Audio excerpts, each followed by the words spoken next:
죄송합니다. 안녕하십니까. 천안 출신 국민의힘 양경모 의원입니다. 먼저 지난밤 서천특화시장에서 발생한 화재로 피해를 입은 도민들께 깊은 위로의 말씀을 드리며 밤새 화재 진압을 위해 써주신 소방대원 여러분들이 노고에도 감사드립니다. 저 역시 충남도와 함께 조속한 피해 복구를 위해 힘을 보태겠습니다. 2023년 첫 회기 5분 발언을 시작하며 존경하는 220만 도민 여러분들께 그리고 이 자리에 계신 모든 분들께 감사의 말씀과 새해 인사를 드립니다. 저는 오늘 우리 사회 어디서나 발생할 수 있고 남녀노소 누구나 피해자가 될 수 있는 5대 폭력에 대한 충남의 대응 체계에 대해 말씀드리고자 합니다. 특히 성폭력, 가정폭력은 한 사람의 인생은 물론 가정과 사회 전체를 송두리째 흔들 수 있는 심각한 범죄로 정부에서도 이를 5대 폭력으로 규정하여 강력하게 대응하고 있습니다. 최근 발표된 여성가족부 실태조사에 따르면 성폭력의 경우 강간으로 대변되어 오던 일반적인 성폭력뿐만 아니라 불법 영상물 촬영 및 유포, 개인정보를 악용한 디지털 성범죄, 또 약물을 이용한 성범죄 등 다양하고 지능적이며 복합적인 신종성 범죄로 나타나고 있습니다. 가정폭력의 경우에도 배우자뿐 아니라 미성년 자녀, 노년청 부모 등 가족 구성원 모두를 대상으로 하여 신체적, 성적, 경제적, 정서폭력 및 그에 대한 방임으로 다양하게 나타나고 있습니다.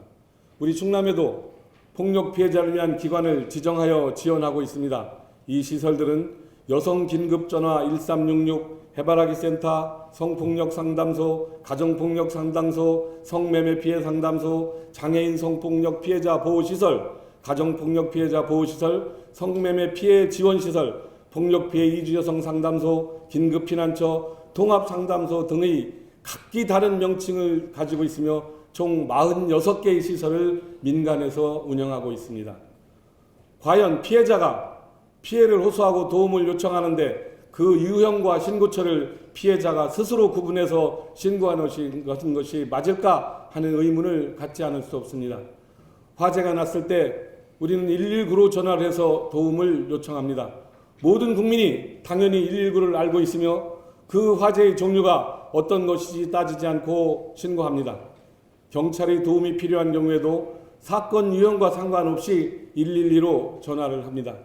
그에 비해 성폭력, 가정폭력 피해자들은 명칭도 전화번호도 쉽게 구분할 수 없는 민간시설에 어렵게 신고해야 하는 상황에 놓여 있습니다. 뛰어가서 신고하는 거라면 46개가 아니라 460개쯤 시설을 만드는 것이 마땅하겠죠.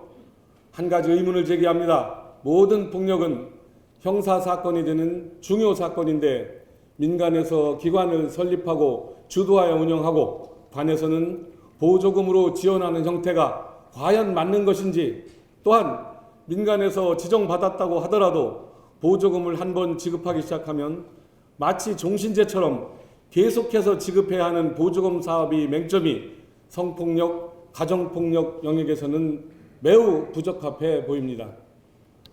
더 늦기 전에 폭력 피해 대응 시스템을 단순화된 신고, 상담 체계로 바꾸고 통합적이고 지속적인 지원 체계를 마련해야 합니다. 이에 저는 각기 구분되어 있는 시설을 충남형 통합상담소로 지정하여 운영하는 것이 확실한 대안이 될 것이라고 주장하며 몇 가지 제안을 드리고자 합니다. 첫째, 통합상담체계 구축이 필요합니다. 당연히 한 번에 신속하게 신고 상담하고 보호, 치료, 지원할 수 있는 통합대응체계를 구축해야 합니다. 둘째, 통합된 명칭을 사용해야 합니다. 어느 곳에 연락해야 할지 몰라서 시간을 지체하고 그 과정에서 어려움을 겪는 일이 없도록 통합된 명칭이 반드시 필요합니다. 세 번째는 114나 119와 같이 하나의 전화번호여야 합니다. 누구나 한 번에 가장 가까운 지역의 기관으로 연결될 수 있는 통합형 전화번호나 콜센터 운영이 꼭 필요합니다. 이제 충남의 성폭력, 가정폭력 신고 상담은 쉽게 할 수 있고 간단하게 신고할 수 있으며 한 번에 처리될 수 있는 충남형 통합상담소를 통해 이루어져야 합니다. 힘센 충남의 선도적인 역할을 기대해 봅니다. 경청해 주셔서 감사합니다.